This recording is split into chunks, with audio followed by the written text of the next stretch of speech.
this video, I will be talking about Kundalini Awakening and how this process is bringing the shift in your awareness and how it is trying to shift everything in your life. And the most important thing is how it is making you grow spiritually and how it is shifting your awareness from your previous awareness, which is so much kind of fear-based, ego-based.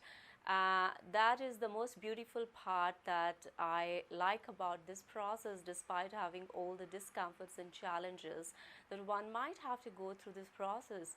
The beauty is you're able to see the information as if like it's opening up your third eye. It is opening up all the data that was earlier unconscious to you, and it is now coming to the layer of your conscious awareness.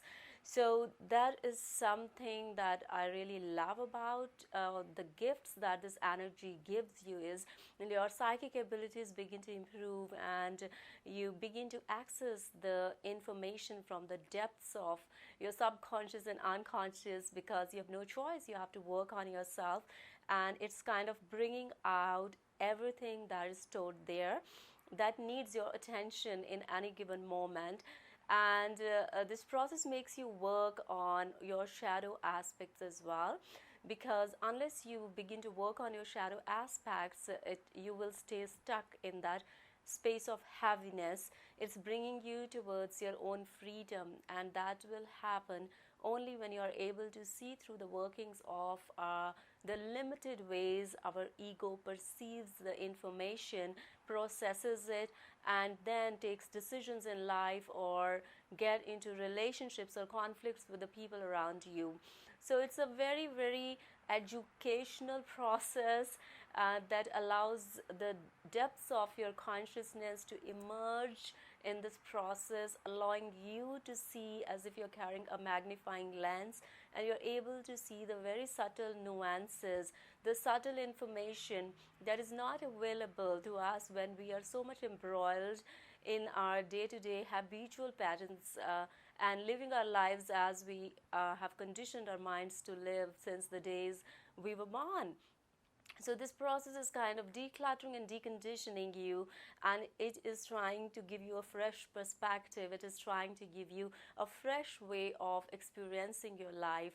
Basically, it is bringing you first through the layer of discomfort into a layer of comfort, and this comfort is a very grounded and a very, very solid comfort from which you are kind of, it gives you an assurance that you are forever going to stay grounded in this space.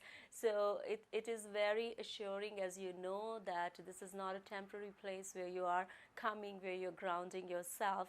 As you begin to come out of your egoic, fear-based ego consciousness, and you start stepping into a more healthy consciousness, a healthy ego consciousness, where you're able to see the faulty programming your brain has or had developed in the past in order to kind of secure its space in the environments, and wherever as a child you were not, or you didn't have tools and resources to deal with a specific challenge or situation, and how the person creates the egoic defenses and push down and suppress the feelings and emotions. So basically any kind of discomfort, any kind of physical discomfort that we experience during Kundalini process, it is kind of cleansing. It is trying to bring your attention through that discomfort into the deeper layers of your awareness and consciousness on which you need to work.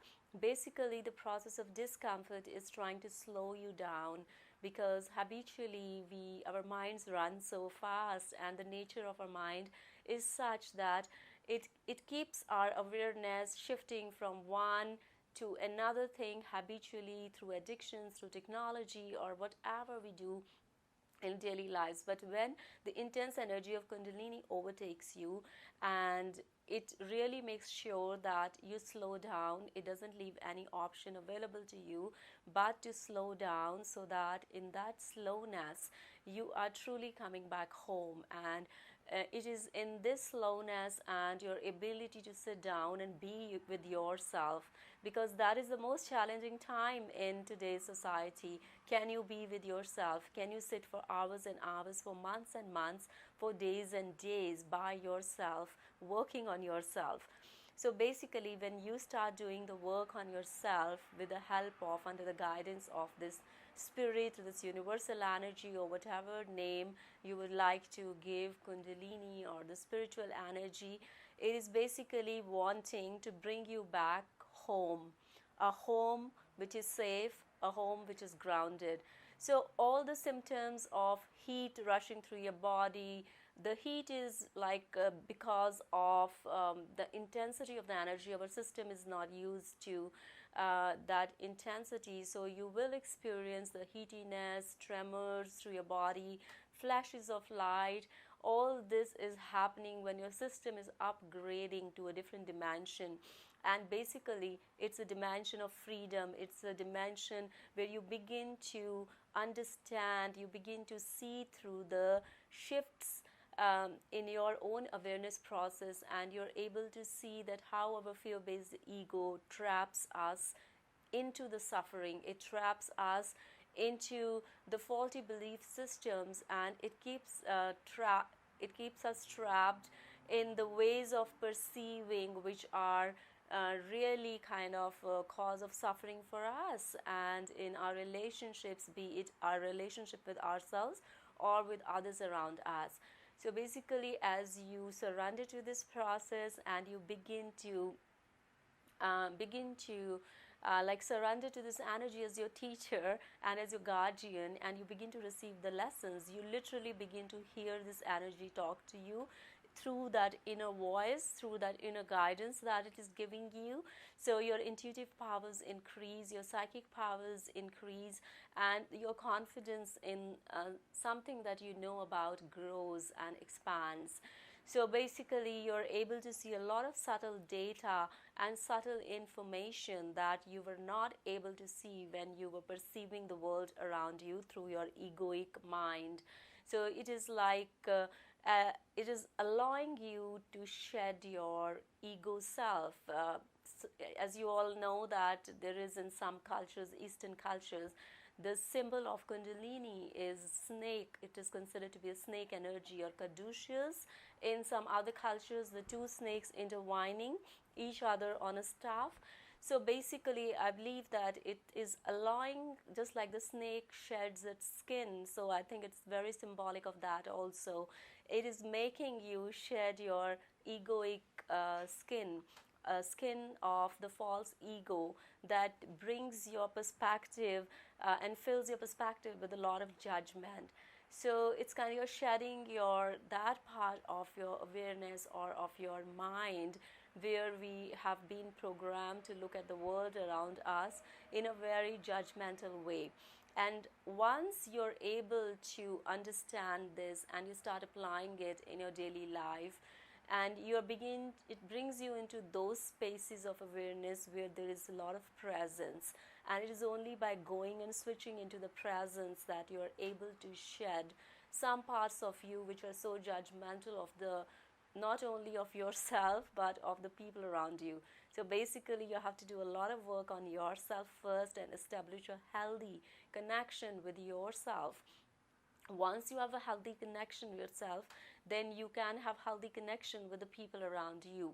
It requires a lot of self-work to have healthy connections with the people around you, because if you are healthy, if your consciousness is healthy, then you will not find faults with anybody around you, because everything seems perfect. This consciousness wants to draw our attention to the fact that all the imperfection that we see around us in the world, it mirrors us. So if we are able to work on ourselves and look at our imperfections, then we are able to declutter not only our energetic vibrations, but we are able to send out more positive vibes and positive vibrations to others around us in the world. So, Kundalini awakening or spiritual awakening is all about the shift of awareness. It shifts your attention, it shifts your awareness in a very, very deep way, at a very, very deep level, so that you are able to see the micro details. You're able to see the subtle information which is not otherwise available in day-to-day life when we are acting out of our like already programmed habitual mind. So it is reprogramming your mind, it is shifting your brain, it is creating a kind of ascension in you, it is upgrading your energy levels, it is upgrading your attention levels, it is upgrading your presence levels and mindfulness levels, so that you can start looking at the world around you with a fresher eyes. Your experiences can have more vitality in them. So that is the core of function of this energy in our systems, to bring us back to our wholeness, to our vital self, so that we can function from that self that can make easily the connection with our creative sources and to our unique purpose in life, and we could be in this world and serve this world by tapping into our unique purpose. So, Kundalini energy and all the discomforts associated with Kundalini energy, I know it is very difficult when you are in that phase, but believe me, I have been through that phase. Once that phase, the major part of that phase is over, if any one of you is having discomfort of this energy, I can empathize with the situation. I've been through it for years, and I know how painful and how intense could it be, and the level of helplessness one might feel. But at the same time, I would like to tell you, the same helplessness will transform into empowerment and self-empowerment once that phase is over, and you understand while you are in discomfort that this will pass away, and you are doing and using all the strategies that could help to soothe your system and put you in touch with yourself during those times. One strategy that I've mentioned in my other videos as well is just ground yourself and be present and just do nothing and just lie down, relax, do whatever you want to do, and surrender to that discomfort, because there's no way, no medical care could help you with this discomfort, because this discomfort is coming from higher souls, and he or she is your doctor.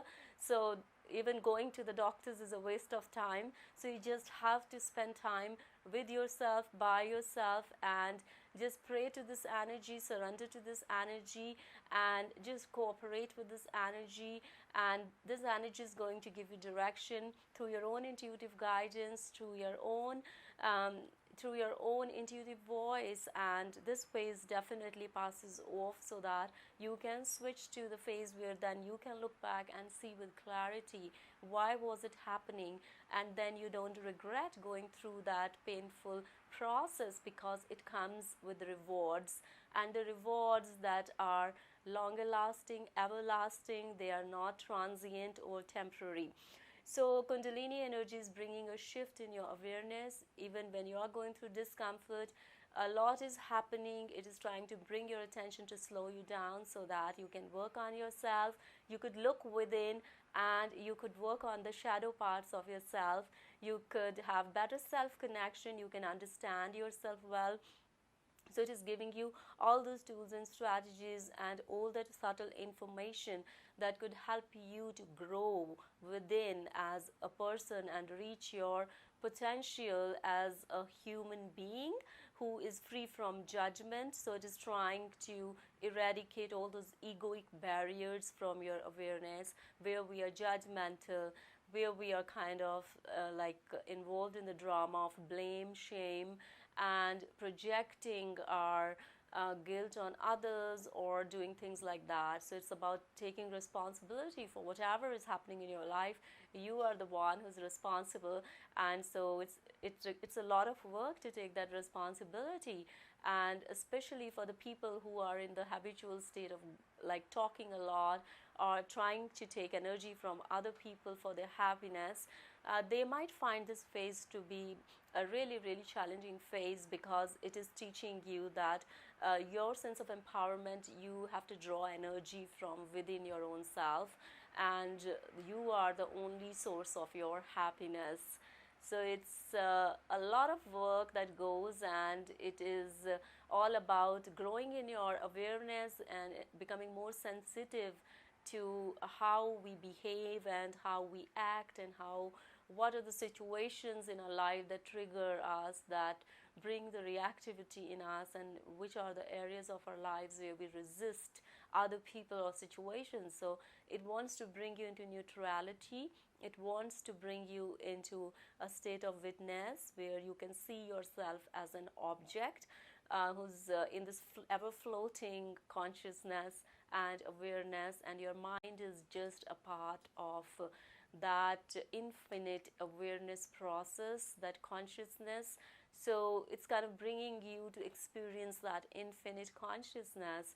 And isn't it an act of freedom, where you can sense that you are, like, much more than your mind. You are much more than your mind. You're a part of that infinite consciousness, and then it becomes possible for you to shift your reality and co-create your reality. So I think I would end this video today here. I would be coming up with more videos based upon my personal experiences of my spiritual growth, and how my awareness is shifting from being controlled by the egoic, fear-based mind to getting an insights into the parts of my own consciousness as this energy is unfolding through me, where I could experience more freedom and a sense of belonging to more infinite consciousness that is very much we all are part of. Just it's a matter of realizing and getting in touch with those parts, provided we are ready to work on our shadow aspects, the aspects of us that are suppressed in our unconscious, subconscious. So we need to do meditation, spend time and watch our behaviors where we are judging others and where we are trying to project the blame on others. I hope you enjoyed watching this video. If you like this video, do give it a thumbs up, and don't forget to subscribe to my channel and hit the notification bell so that you can get a notification every time I'll upload a new video on spiritual awakening or different kind of processes or strategies that I get to learn in my process, and how it helps me to open up, expand my awareness levels, and help me to operate in a better way in my day-to-day life. Stay blessed.